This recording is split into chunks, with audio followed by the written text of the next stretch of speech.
நல்ல மனமுண்டான் மாமலராள் நோக்குண்டான் மேனி நுடங்காது பூக்கொண்டு துப்பா திருமேனி தும்பிக்கையான் பாதம் தப்பாமல் சார்வார் தமக்கு சீர்கொண்ட தெய்வ பலன்கள் ஆறும் திகழ்கடப்ப தார்கொண்ட பன்னிரு தோள்களும் தாமரை தாள்களும்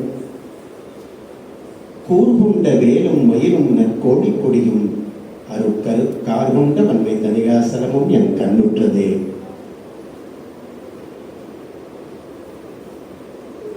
இது ஒரு இனிமையான மாலை பொழுது.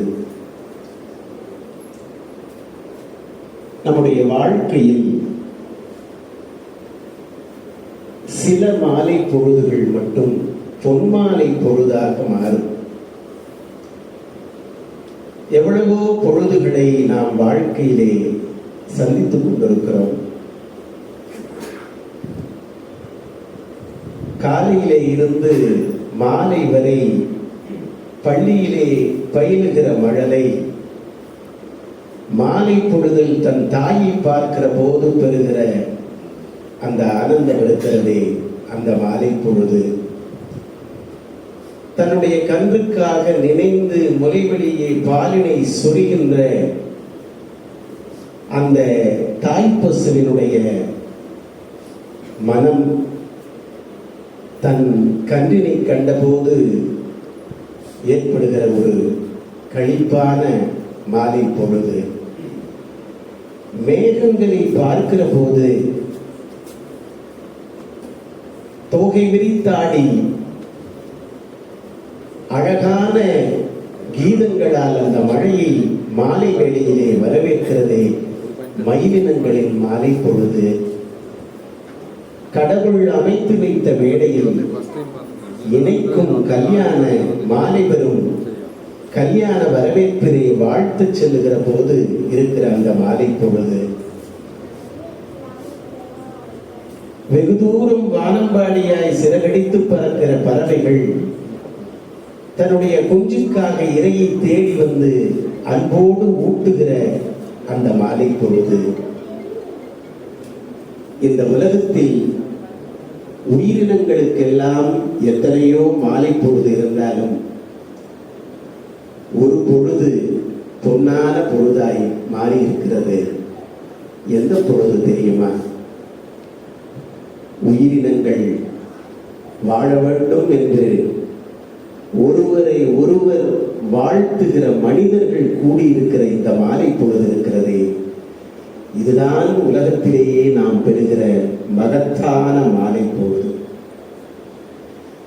இந்த மாலை பொழுதில் உங்களோடு இருக்கிற ஒரு அருமையான வாய்ப்பு. 40 ஆண்டு காலமாக எவ்வளவோ சபைகளை பேசுகிற வாய்ப்புகள் கிடைத்துக் கொண்டுதான் இருக்கின்றன. பேசுகிற சபைகளிலேயே மேலான சபை என்ன சபை தெரியுமா? இந்த உலகத்தில் எத்தனையோ சபைகள் இருக்கின்றன. அறிஞர்கள் எல்லாம் ஒன்று கூடி விவாதிக்கிற பட்டிமன்ற சபை இருக்கிறது. இரு உயிர்களை இணைக்கிற கல்யாண சபை இருக்கிறது. மாணவர்கள் கல்வி பயிலுகிற அந்த கல்வி சபை இருக்கிறது. நாட்டை ஆளுகின்றவர்கள் சட்டத்தை உருவாக்குகின்ற சட்டசபை இருக்கிறது. இந்த நாட்டையே ஆளுகின்ற பாராளுமன்ற சபை இருக்கிறது. ஏன் உலகத்திலே அமைதியை ஏற்படுத்துகிற ஐநா சபை இருக்கிறது. அது இப்ப வேலை செய்தா இல்லையானே தெரியும், எங்க பார்த்தாலும் கொண்டு கிடைக்கும். இந்த சபைகளுக்கெல்லாம் மேலாக ஆலயத்திலே இறைவனை பற்றி பேசுகிற ஆன்மீக சபை இருக்கிறது. அந்த பக்தர்களை எல்லாம் நல்வழிப்படுத்துகிற அம்பலத்தாடுகின்ற ஈசனுடைய சிற்சபை இருக்கிறது.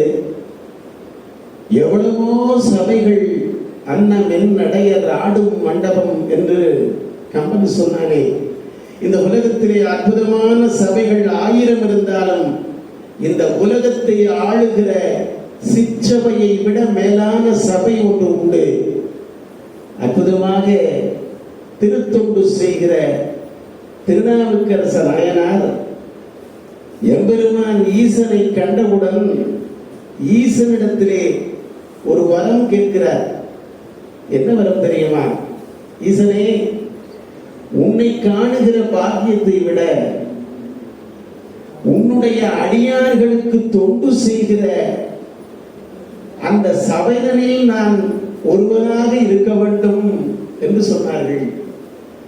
நெகிழ்ந்து போயிருக்கிறேன் என்று எத்தனையோ சபைகளில் பேசினாலும் கூட அருட்தொண்டாட்டுகின்ற இந்த அருட்தொண்டர்கள் நிறைந்திருக்கிற சபையிலே பேசுவது என்பது ஆண்டவனுடைய சபையிலே பேசுவதை விட மேலானது.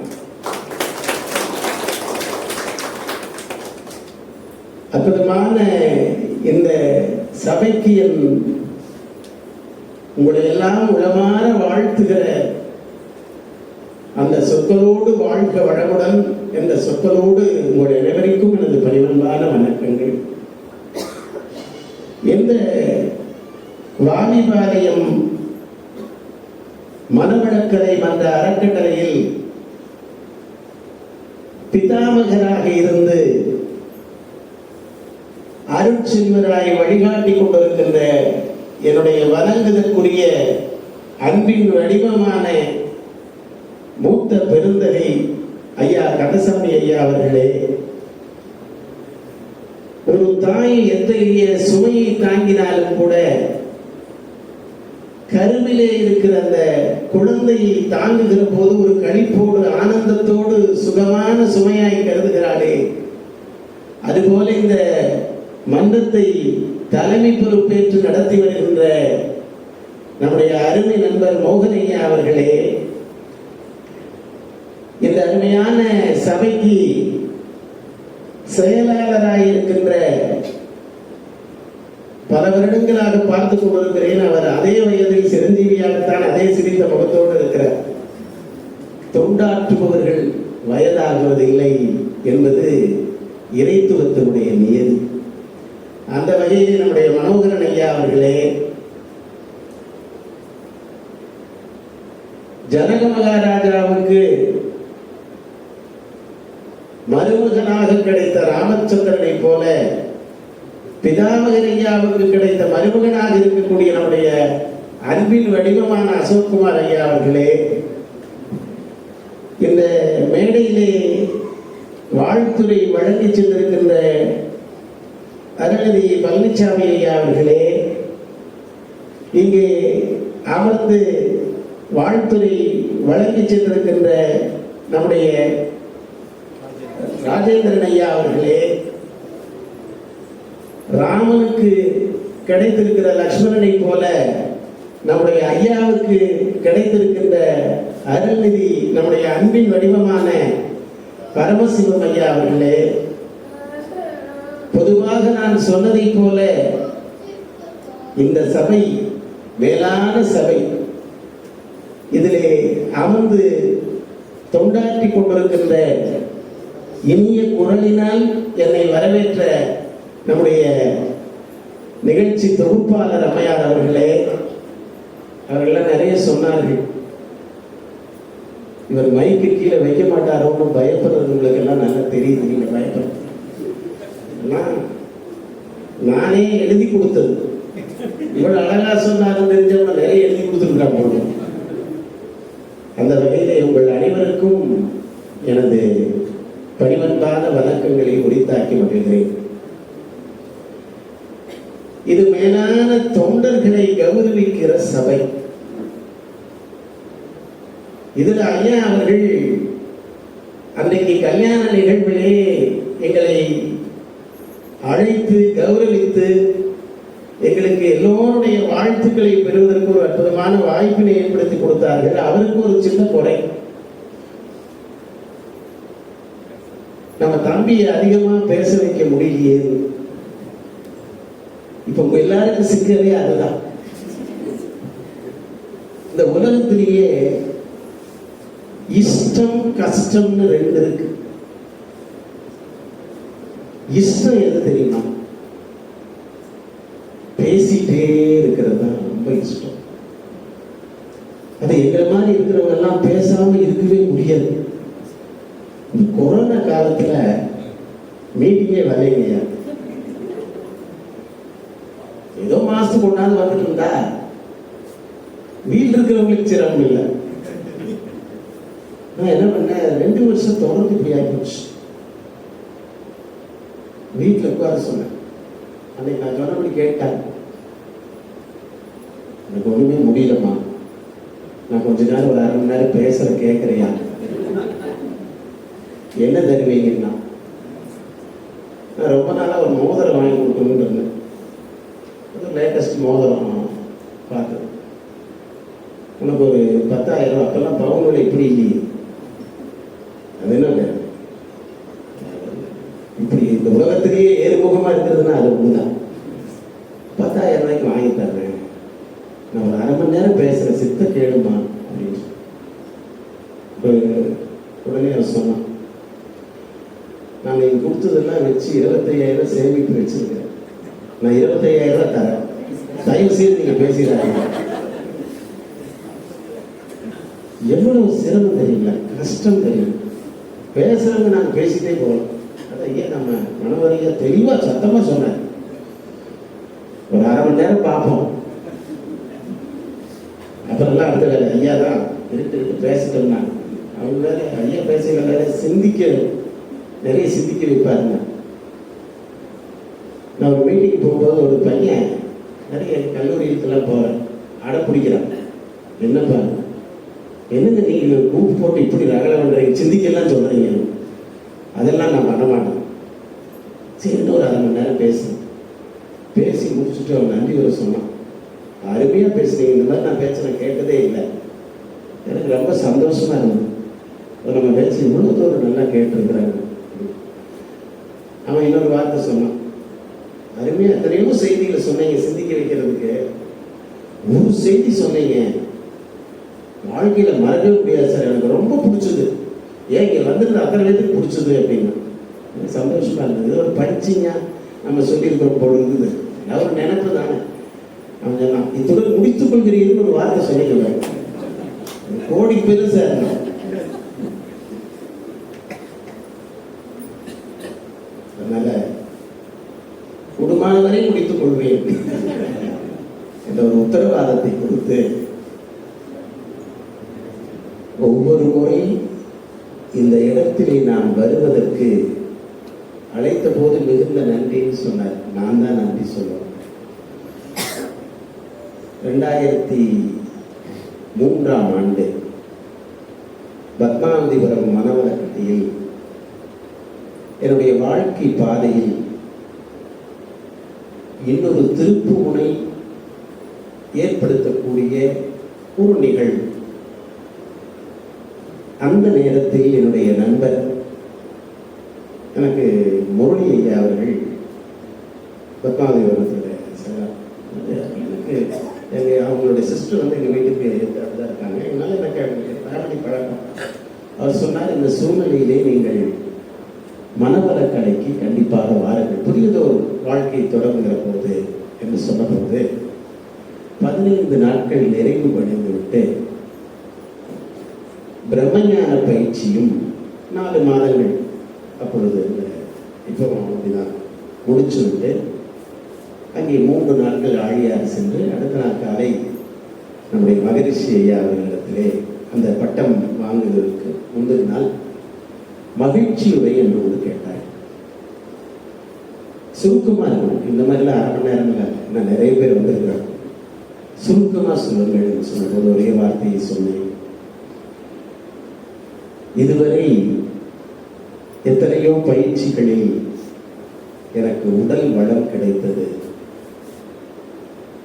மன வளம் கூட கிடைத்தது, வாழ்க்கையில் முதல் முறையாக உயிர் வளம் பெற்றதை உணர்ந்தேன் என்ற வார்த்தையை எனக்கு சொன்னதை நாம் எல்லோருமே இந்த இடத்திற்கு வருகிற போது மனவளக்கலை என்று அழைக்கிறோம்.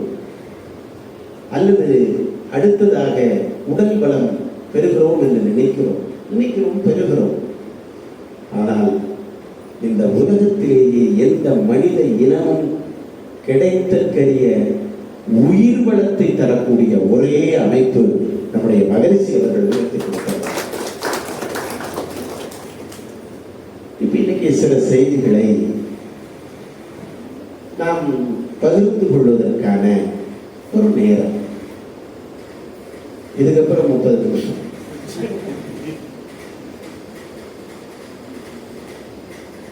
எழுபத்தி 4 லட்சம் ஜீவராசிகள் இருக்கிறது. இது எல்லாமே நம்ம மகரிஷி அவர்கள் உருவாக்கி கொடுத்த அல்லது நாமெல்லாம் அவர்கள் மூலமாக கேட்ட செய்திகள் தான். நாம் ஒரு பார்வையிலே இந்த மாலை பொழுதிலே இந்த வேதாந்திரியத்தை, வாழ்க்கை நெறிகளை ஒரு பேசுவதற்கான ஒரு வாய்ப்பு நமக்கு. 74 லட்சம் ஜீவராசிகளில் மனுஷன் பிறந்தா மட்டும் பிறந்திருக்கான்னு சொல்றோம் இல்லையா? முக்குல குட்டிச்செவத்துல கழுத பிறந்திருக்குன்னு வச்சிருக்கோம். குட்டி போட்டிருக்குன்னா எங்க வீட்டு முக்குல கழுத பிறந்திருக்குன்னு எங்கேயாவது சொல்லுவோம்? சொல்ல மாட்டோம். எனக்கு 18 வயசு ஆகுதுன்னா எங்க அப்பா சொன்னார், பொறுப்பு இல்லாம இருக்கிறீங்க, 2 கழுத வயசு ஆயிடுச்சு. எந்த உயிரினங்களும் குஞ்சு பொறித்து பிறந்தால் நம்ம பிறக்கிறதுன்னு சொல்றதில்லை. மனிதன் பிறந்தால் எனக்கு தெரிந்தவருடைய வீட்டிலே குழந்தை பிறந்திருக்கிறது. மணிவாசகர் சொன்னார். இதற்கு அருமையான விடை எனக்கு ரொம்ப நாள் தெரியல. அப்புறம் திருவாசக சொற்பொழிவுகளுக்கெல்லாம் போகும்போதுதான் உணராக இருந்தது. 74 லட்சம் ஜீவராசிகளில் இறைவனிடத்திலே இருந்து நேரடியாக பிறந்து வந்த ஒரே பிறவி மனித பிறவி மட்டும்தான். அதனால நமக்கு மனித பிறவி. ஏன் இந்த மனித பிறவி ஏற்படுகிறது? அங்கிங்கனாதபடி அனாதியாய் அண்டமாய் அவனியாய் ஒன்றாய் கச்சியப்ப சிவாச்சாரியார் சொன்னார். இறைத்துவத்தோடு இயன்றதுதான் இந்த யுகத்தினுடைய முதல் நிலை. பிறவிகள் இல்லை, ஜீவன்கள் இல்லை. இந்த பிரபஞ்சத்தில் எங்குமாய் இருந்தது ஓங்காரமாய் இருக்கிற இறைத்துவம் தான். ஒளியாக இருந்தது. ஏன் இந்த ஜீவராசிகளை இறைவன் படைக்க வேண்டும்? சைவ சித்தாந்தம் இதற்கான விடையினை நாமெல்லாம் சற்று ஏற்றுக்கொள்ளும்படி அது சொன்னது வேற ஒன்றும் இல்லை. ஆணவம், கர்மம், மாயை எந்த 3 அம்சங்களால் இங்கே பிறவி கிடைக்கிறது. எந்த ஒரு பிறவிக்கு செய்கிற செயலுக்கு பிரதி பலனும் விளைவுகளும் உண்டோ அந்த பிறவி மனித பிறவி உண்டுதான். அதனால் நமக்கு கிடைத்த மனித பிறவி. சரி, இந்த மனித பிறவியினுடைய இலக்கு என்ன? தேடிச்சோறு நிதம் தின்று பல சின்னம் சிறு கதைகள் பேசி வாடி துன்பம் மிக உழன்று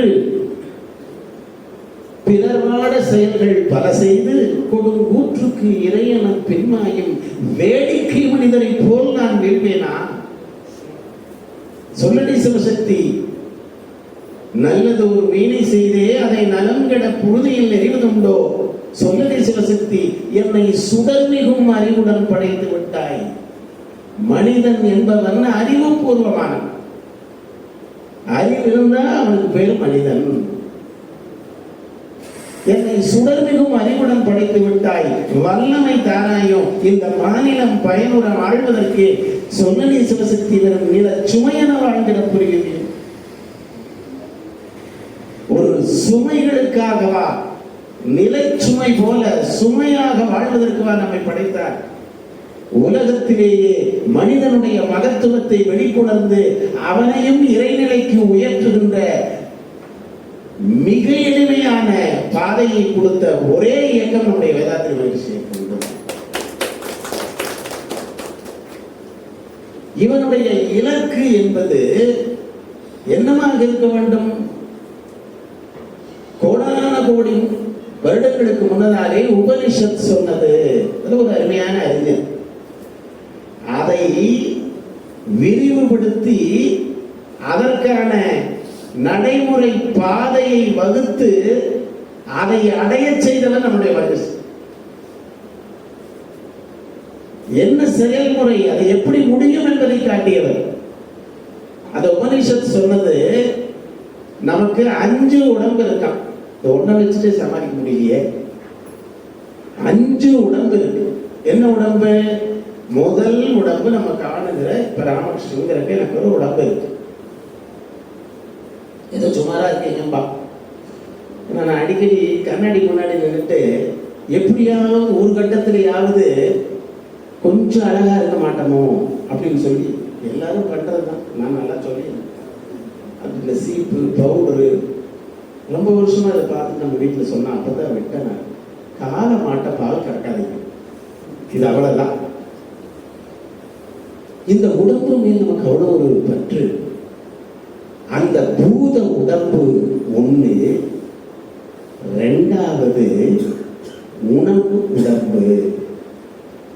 உணவு உடம்பு புலன்கள் பால் நாம் பெறுகிற இன்பத்திற்கான உடம்பு, 5 புலன்கள் கொண்ட உடம்பு 2. 3வது மனம் சார்ந்த உடம்பு. மனம் இருக்கிறது இல்லையா, நமக்கு தெரியும். ஒரு பெரிய மரம், அந்த மரத்துல 2 பட்சிகள், 2 பறவைகள். மேல் மரத்துல ஒரு பறவை, கீழ் மரத்துல ஒரு பறவை. மேல் மரத்தில் இருக்கிற பறவை அமைதியாக மூச்சு மட்டும் வந்துட்டு இருக்கு. The silent spectator. அப்படி அமைதியாக எல்லாவற்றையும், செயல்கள் இல்லை, ஆனால் எல்லாவற்றையும் கண்காணித்துக் கொண்டிருக்கிறது. கீழே ஒரு பறவை இருக்கு, அது நம்மள மாதிரி அங்கிருந்து இங்க தாவுது, எல்லாமே பண்ணுது. அது இனப்பெருக்கம் செய்கிறது, எல்லா விதத்திலும் பறக்கிறது, செயல்கள் செய்கிறது, எல்லா காரியங்களும் அது செய்யுது. ஒரு மரம். இப்போ நம்முடைய மனுஷ மனம் சார்ந்த உடம்புன்னு சொன்னையா, அந்த மனித மனம் சார்ந்த உடம்பு என்பது கீழ்கிளையிலே இருந்து எல்லா செயல்களையும் செய்து கொண்டிருக்கிற மனித மனது. அது 50-50. முன்வினை கர்ம வினைகளுக்கு தகுந்த மாதிரி 50%. இந்த சூழ்நிலையில் வாழ்க்கையிலே நடக்கிற சூழ்நிலைக்கு தகுந்த மாதிரி அது செயல்படும். மேல இருக்க சைலன்ஸ் ஸ்பெக்டேட்டர், ஆழ்மனம், நம்முடைய ஆத்மா. இது இறைபூர்வமானது, புனிதமானது. அறிவு வயப்பட்டு ஆனந்தத்தை நோக்கி நாம் நகர்ந்து இறைத்துவமாக வாழுவது என்பதுதான் மனித வாழ்க்கைக்கு நியமிக்கப்பட்ட நியதி. இதுக்கு நம்ம பெரியவர்கள் என்ன சொன்னார்கள் என்றால், இந்த இன்பமான மனிதனை ஆனந்தமாக வாழச் செய்கின்ற நிலைக்கு உயர்த்துவதற்காக இந்த உலகத்திற்கே வந்ததுதான் வேதங்கள். வேதங்கள்னா நம்ம எல்லாருமே என்ன நினைச்சிட்டு இருக்கோம்? இந்த அந்தணர்கள் ஓதுகின்ற வேதங்கள் எனக்கு மொழியே புரியலைங்க, என்னால இப்படி பண்ண முடியும், புரிஞ்சுக்க முடியும்.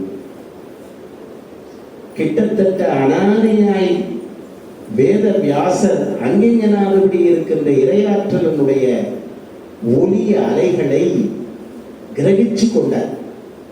வானத்துக்கு 5 பஞ்சபூதங்கள்ல ஒரு அருமையான சக்தி உண்டு. என்னன்னா சப்தம் போடுகிற சக்தி.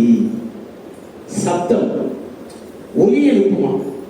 எனக்கெல்லாம் இடி மட்டும் தான் கேட்குது, தெளிவா கேட்குது. வியாசருக்கு என்ன கேட்குது? ஒலியினுடைய பிரணவத்தினுடைய இறை ஆற்றலை கிரகித்துக் கொண்டு வேத மொழிகளாக ஓதி ஓதி எழுதாமறையது. அது யாரும் எழுதவில்லை, விண்ணிலே இருக்கிற இறையாற்றலுடைய ஒளியின் மூலமாக அதை கிரகித்துக் கொண்டிருக்கிற சக்தி இருக்கிறதே, அந்த மந்திரங்கள், வேத மந்திரங்கள், அதுக்கு பொருள் தெரியணும்னே இல்லை. அந்த சப்த ஒலிகளே முழுமையான ஆற்றலை, பயனை நமக்கு தந்துவிடும். ரோட்ல போயிட்டு இருக்க, கார்ல போயிட்டு இருக்கோம், நடுவில் ஒரு எருமை மாடு வந்துருச்சு. என்ன பண்றோம்? இறங்கி போய் அந்த மாடை கொஞ்சம் ஓட்டி கொடுத்து அப்புறமா கார் எடுக்கிறோம்? இல்லை, ஆரன் அடிக்கிறோம்.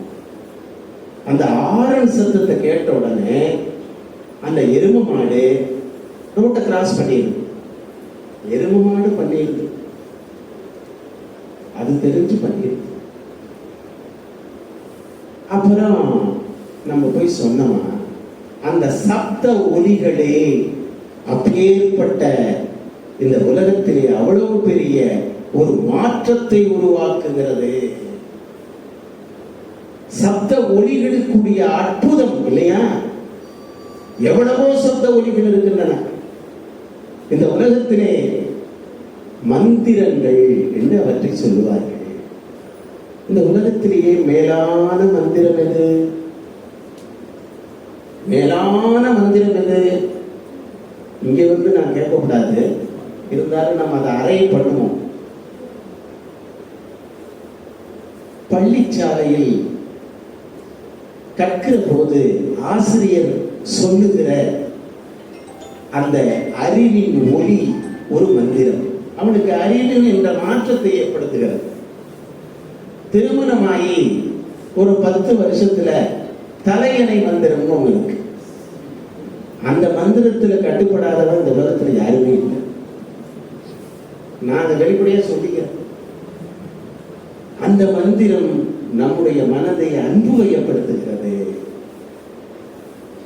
ஆண்டவனிடத்திலே இருக்கக்கூடிய மந்திரம்னு ஒண்ணு இருக்கு, நமசிவாய மந்திரம். காதலாகி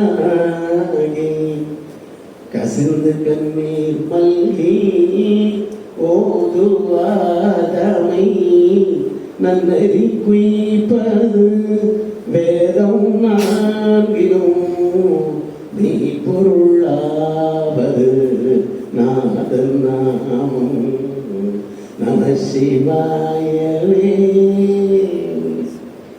நாதன் நாமம் நமச்சிவாயம் என்பது வேதம் நான்கிலும், வேதங்களை காட்டிலும் அது ஆதாரமாக இருந்து உனக்கு அனுகூலத்தை தருகிறது. இது நமச்சிவாய மந்திரம். திருமங்கையாழ்வார் சேவித்தார். குலந்தரும் செல்வம் தந்திடும் அடியார் படுதுராயின எல்லாம் நிரந்தரம் செய்யும் நீள் விசும்பருளும் அருளோடு பெருநிலம் அழிக்கும் வலந்தரும் மற்றை தந்திடும் பெற்றதாயினும் ஆயின செய்யும் நலந்தரும் சொல்லி நான் கண்டு கொண்டேன். ஓம் நமோ நாராயணாயினும் நாமம். 8 எழுத்து மந்திரம். சரவணபவா என்கிற 6 எழுத்து மந்திரம். ஒரு தரம் சரவணபவா என்று சொல்பவர் உலகத்தில் நினைத்ததெல்லாம் உடனே கைகூடும் என்று வேதங்கள் மொழியுது. இவ்வளவு மந்திரத்து மேலுமே மேலான ஒரு மந்திரம் இருக்கு. ஆண்டவனை வழிபடுகிற போது, ஆண்டவனுடைய பெயரை கேட்கிற போது நமக்கு எல்லா அனுகூலங்களும் நினைத்தது கிடைக்கும் என்பதற்காக சரவணபவ நாமத்தை சொல்கிறோம்.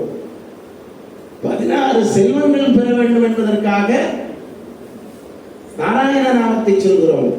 நன்னெறியோடு வாழ வேண்டும் என்பதற்காக பஞ்சாட்சர மந்திரம் ஆகிய நமச்சிவாயத்தை சொல்கிறோம். எல்லா மந்திரங்களை மனித குலம் உச்சரிக்கிற போதும் அதிலே தாம் வாழ வேண்டும், தன்னுடைய நலனுக்காக இருக்கிறது என்கிற மந்திரங்கள் ஒருபுறம் இருந்தாலும் அத்தனை மந்திரங்களையும் தராசிலே வையுங்கள். இந்த உலகத்தில் சென்ற நூற்றாண்டில் பொள்ளாச்சியிலே தோன்றிய ஒரு மகான் வேதங்கள், புராணங்கள், இதிகாசங்கள், அருளாளர்கள் யுகங்கள் தோறும் இதுவரைக்கும் சொல்லி இருக்கின்ற எல்லா மந்திரங்களை காட்டிலும் 7 கோடி மந்திரங்கள் தான் இருக்கு. இந்த 7 கோடி மந்திரங்களை காட்டிலும் மேலான ஒரு மந்திரத்தை சொல்லி இருக்கிறார். என்ன மந்திரம் தெரியுமா? வாழ்க வளமுடன் என்கிற மந்திரம் ஒன்றுதான். இதை உச்சரிக்கிற போது தாம் பிறர் வாழ்வதில்லை. இவ்வளவு நேரம் நாம் ஆண்டவனையும் மற்றவர்களிடத்திலையும் உச்சரிக்கிற மந்திரம் இருக்கிறதே, அது தாம் வாழ பிறர் வாழ்வதற்காக உச்சரிப்பது. வாழ்க வளமுடன் என்ற ஒரே மந்திரம் தான் பிறர் வாழ தாம் வாழும் என்கிற ஒரு நோக்கத்திற்காக உச்சரிக்கிற மந்திரம் தான் மிகப்பெரிய மந்திரங்கள்.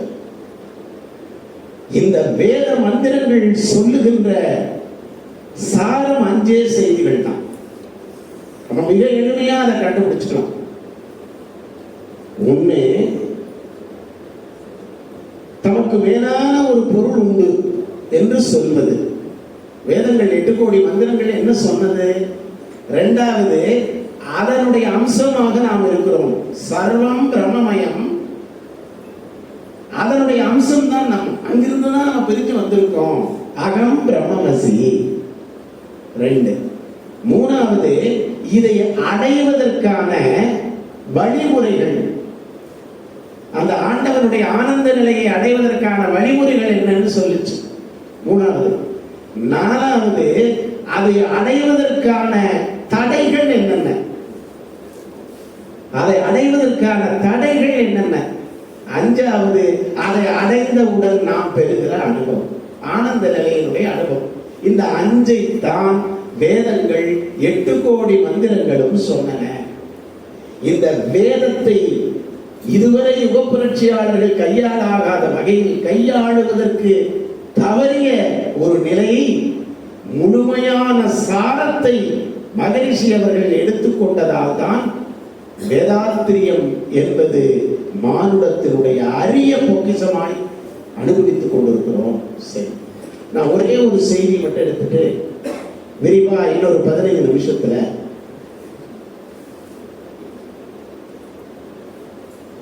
ஒரு 15 நிமிஷம் எடுத்துக்கலாம். ஒரு 20 நிமிஷம் தான் நான் கேட்டுக்கிறது நல்லாவே. ஏன்னா பரவாயில்ல, இதெல்லாம் கேட்டுட்டு மறுபடியும் ஒரு 10 நிமிஷம் பேசுறதுக்கே மறுபடியும் கூப்பிட்டுருக்காங்க. வெவ்வேறு மாதிரி ஆர்கனைசர்ஸ் எல்லாம் வெவ்வேறு மாதிரி இதுக்கு ரியாக்ட் பண்ணிடுவாங்க. நான் நிறைய நிகழ்ச்சியில் ஏதோ ஒரு 10 நிமிஷம் 15 நிமிஷம் லேட் ஆகி போச்சுன்னு நினைக்கிறேன். எனக்கு அப்புறம் தான் புரிஞ்சுது. ஒரு கூட்டத்துக்கு கூப்பிட்டாங்க. இந்த மாதிரி இங்கே ஒரு 150 பேருக்கு ஒரு 300 பேர் இருந்தாங்க. நான் இந்த மாதிரி ஆயிரக்கணக்கான மீட்டிங்கில் பேசியிருக்கேன். இந்த மாதிரி கவனிச்சதே இல்லை. அப்படி கூர்ந்து கவனிக்கிறாங்க. ஏதாவது ஒரு நாள் இருக்கும். சில பேர்லாம் வந்துருந்தா அப்புறம் என் பேச்சு கேட்டால் நிறைய பேர் நல்லா தூக்கம் வரும். நான் அதுக்கு கவலைப்பட சந்தோஷப்படுறேன். இவன் கேட்டா ஏங்க வீட்டில் மனைவி, நான் சொன்னேன் அவன் இந்த உலகத்தில் தூக்கம் வராமல் கஷ்டப்பட்டு இருக்கிறான். இது ஒரு சேவை தானே. அதனால யாராவது தூங்கணும்னா நல்லா தூங்கிடலாம், ஒன்றும் தப்பு. அதுதான் அது என்ன புண்ணியம் அந்த அளவுக்கு. அப்போ என்னாச்சு, 300 பேர் அவ்வளவுதான் கேட்டிருந்தாங்க. ராஜேந்திர சார் மாதிரி எல்லாம் ஒரு ஏற்பாடு பண்ணி, மனோகர் சார் மாதிரி அழைச்சி எல்லாம் இது பண்ணி பண்ணியிருந்தாங்க. சரி, ரொம்ப சந்தோஷமா போச்சு. வாழ்க்கையில் சில நிகழ்ச்சியெல்லாம் நமக்கு மனசுக்குள்ள நெஞ்சிருக்கும் வரை நினைவில் இருப்பீர்கள்னு அடித்தூசுக்கு நம்ம இதாக மாட்டோம் டாக்டர் கலாம் அவர்கள் மேடையில் சொன்னாங்க. இதெல்லாம் வாழ்க்கையில் ஒரு இறைவன் கொடுத்த ஒரு பொக்கிஷமான இதுன்னு நினச்சிட்டு, அன்னைக்கே இவ்வளோ பேர் ஒரு அசைவு கூட இல்லையே, இவர் எப்போ முடிப்பாருன்னு யாருமே கூட எதிர்பார்க்கலையே. ஒரு சைலண்ட், யாருமே எழுந்திரிச்சலாம் போகல. அவ்வளோ அழகாக கேட்டிருந்தான். சரி, நான் எல்லாம் சந்தோஷமாக கேட்டு வெளியில் போய் அவர்கிட்ட சொன்னேன். மனோகர் சார் மாதிரி அவர் நண்பர் தான். இந்த வரைக்கும் இப்படி ஒரு ஆடியன்ஸ் பிடிச்சி கொடுத்துருக்கீங்க, பேச ஊக்கமாக இருந்தது. எனக்கு முடிக்கிறதுக்கே மனசு வரலைங்க.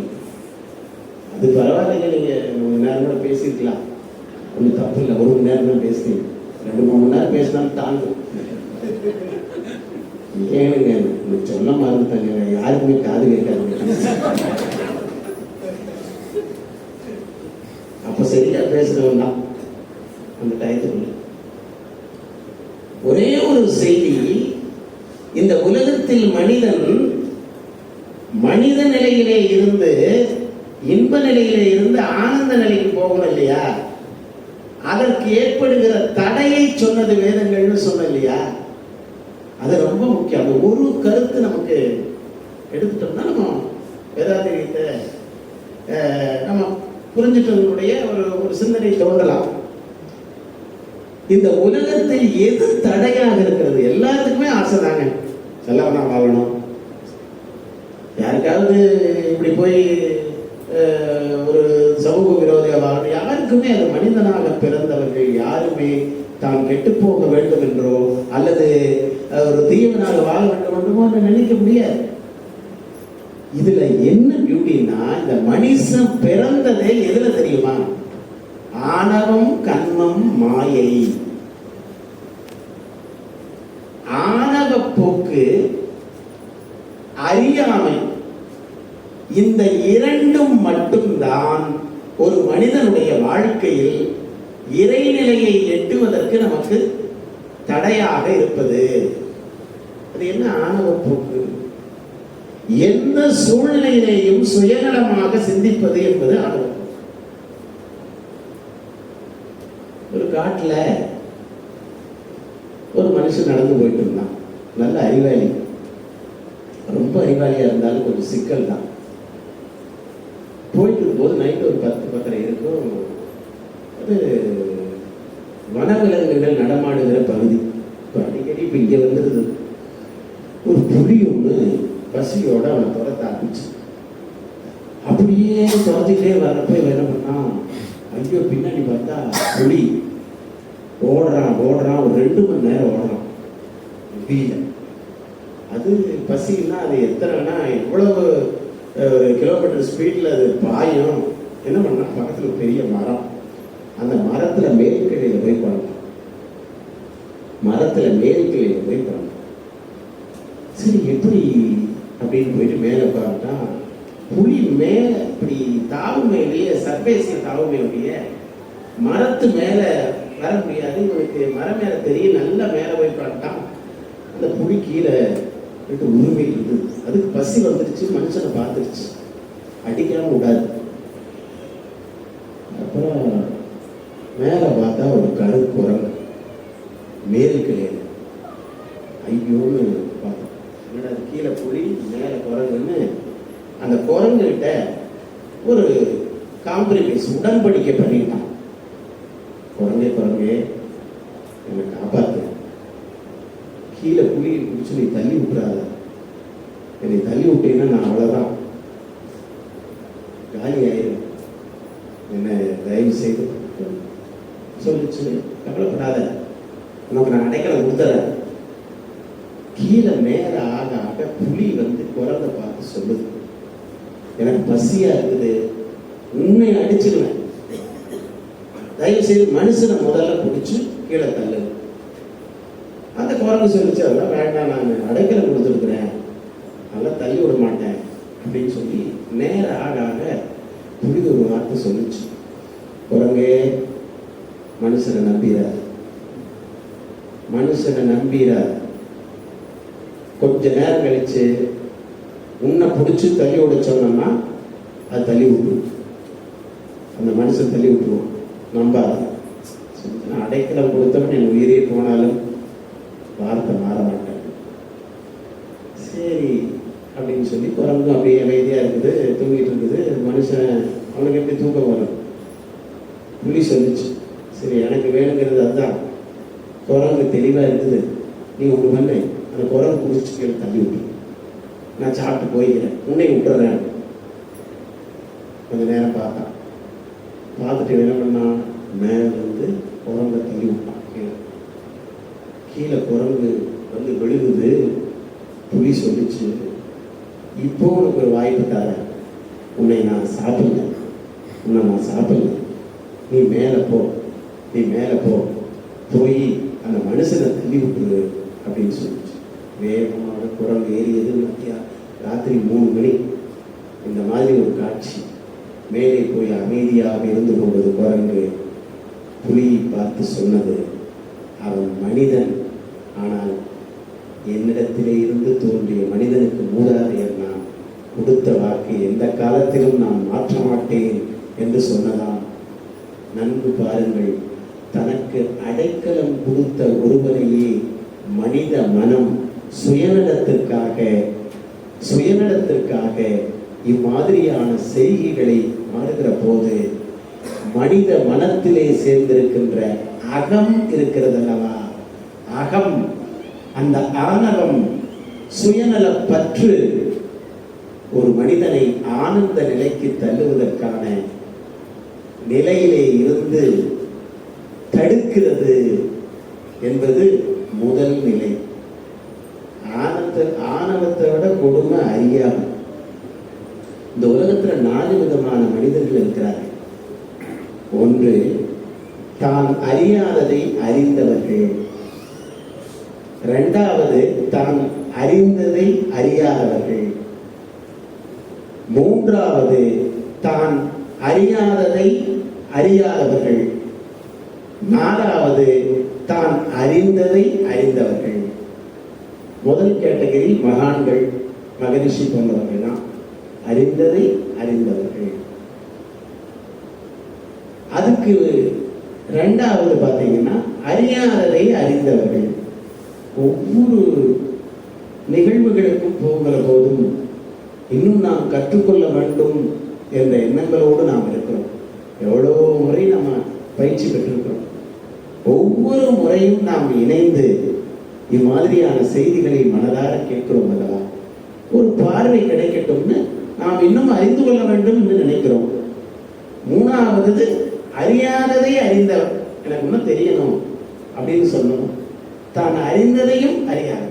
சரி, இந்த 3 கேட்டகரி. அது திருப்பி அறிந்ததுன்னு சொல்லி தத்துவமா பேசுறீங்களா சார் அப்படின்னு நீங்க கேட்கலாம். ஆனா தத்துவம் 2 வகை. கேட்கிறவங்களுக்கு ஒண்ணுமே புரியலன்னு வச்சுக்கோங்க, அது சின்ன தத்துவம். பேசுற எனக்கே புரியலைன்னா அது பெரிய தத்துவம். அதனால இதுல நமக்கு வேணுங்கிறது, இந்த மாணவ குலத்திற்கு மிகப்பெரிய ஒரு தீங்கு விளைவிப்பவர்கள் யார் தெரியுமா? தான் அறியாததையே அறியாதவர்கள். முதல்ல நமக்கு ஒன்றும் தெரியல, பெரியவர்கள் சொன்னதை கேட்டு அறிந்து கொள்ள வேண்டும் என்ற மனம் இருக்க வேண்டும். தான் அறியாததை அறியாதவர்களால் தான் இந்த உலகத்திற்கு அவர்களுக்கும் ஆபத்து. திருமூலர் சொன்னார், தன்னை அறிய தனக்கோர் கேடில்லை, தன்னை அறியாமல் தானே கெடுகின்றான், தன்னை அறியும் அறிவை அறிந்தபின் தன்னைத்தானே அர்ச்சித்து நின்றானே. தன்னை தான் அறியவில்லை என்பதை அறியாதவர்களால எவ்வளவு பிரச்சனை வருது தெரியுமா? ஒரு பெரிய அறிவாளி, அத்தனை படிச்ச ஒரு பெரிய ஒரு ஞானி அப்படின்னு அவர் நினைச்சிட்டு இருக்கிறார். ஒரு இடத்துல என்னாச்சு, அவருக்கு என்ன தப்பு பண்ணாலும் தெரியல, மிகப்பெரிய ஒரு மரண தண்டனை கொடுத்துட்டாங்க. அது என்ன தண்டனை நிறைவேற்றுறது என்னன்னா, ஒரு கிளாஸ் ரூம் மாதிரி இருக்கும். அந்த கிளாஸ் ரூம்ல கரண்ட்டை இந்த சேர்ல பாஸ் பண்ணி அவங்கள தண்டனையை கொடுக்கணும், நிறைவேற்றுறது என்பது அந்த பேருடைய முறை. 3 பேர், ஒரு கொலை செய்தவன், என்னுடைய நாட்டினுடைய இதையை காட்டி கொடுத்தவன், இவர் என்ன பண்ணாருன்னு தெரியல. இவங்க 3 பேருக்கும் ஒவ்வொருத்தருக்கா நிறைவேற்றணும். இந்த 3 பேர் உட்கார்ந்துருக்காங்க. ஒவ்வொரு சேரா, முதல்ல ஒரு சேரு, முதல்ல போய் உட்காரணும். இவர் 3ஆவதா உட்கார்ந்துருக்கார். இந்த அறிவாளி அவர் என்ன பண்ணாங்க, முதல்ல அந்த சுவிட்சை போடுறாங்க, ஒர்க் ஆகுது. சட்டப்படி இது ஒர்க் ஆகலைனால அவன் வெளியில் வந்துட்டான். வெளியில் வந்தோன்னா வெளில கேட்டான், ஐயோ ஆண்டவன் தான் பார்த்து எனக்கு காப்பாத்திட்டான், இப்போ நன்றி எட்டு அவன் வெளியில் ஓடிட்டான். இன்னொருத்தர் 2ஆவது வந்தான், அதே மாதிரி எக்ஸிக்யூட் பண்றாங்க, பாஸ் ஆகல, அவனும் வெளியில் வந்துட்டான். என்னடா பண்றது அப்படின்னு 3ஆவது அவனு ஆண்டவனுக்கு நன்றி சொல்லிட்டு எல்லாத்துக்கும் அவருக்கு கை கொடுத்துட்டு இந்த எக்ஸிக்யூட் பண்றதுக்கு கை கொடுத்துட்டான். 3ஆவது உட்கார்ந்த உடனே நீ என்ன கடைசியா சொல்ல வருவ அப்படின்னு சொல்லி கேட்டான். கம்மல் இருக்க வேண்டியதுதான். வாயை வச்சு சில பேர் சொல்றாங்க கம்மல் இருக்கலாம். ஒன்றும் இல்லை, ஆனால் நீங்கள் கொஞ்சம் ஒரு சின்ன மிஸ்டேக் பண்ணிட்டீங்க. எக்ஸிக்யூட்டர் பார்த்து சொன்னாங்க, சின்ன மிஸ்டேக் பண்ணிட்டீங்க. என்ன? அவங்க 2 பேர்த்துக்கும் சுவிட்சை போடும்போது பிளக்கை மாட்டாமல் இருந்தீங்க. எக்ஸிக்யூட் பண்ணும்போது பிளக்கை மாட்டாமல் இருந்தீங்க. தேவைதான். அப்புறம் என்ன நடந்திருக்கும்னு தெரியும். பிளக்க மாட்டாங்க, இவர் போய் சென்றார்.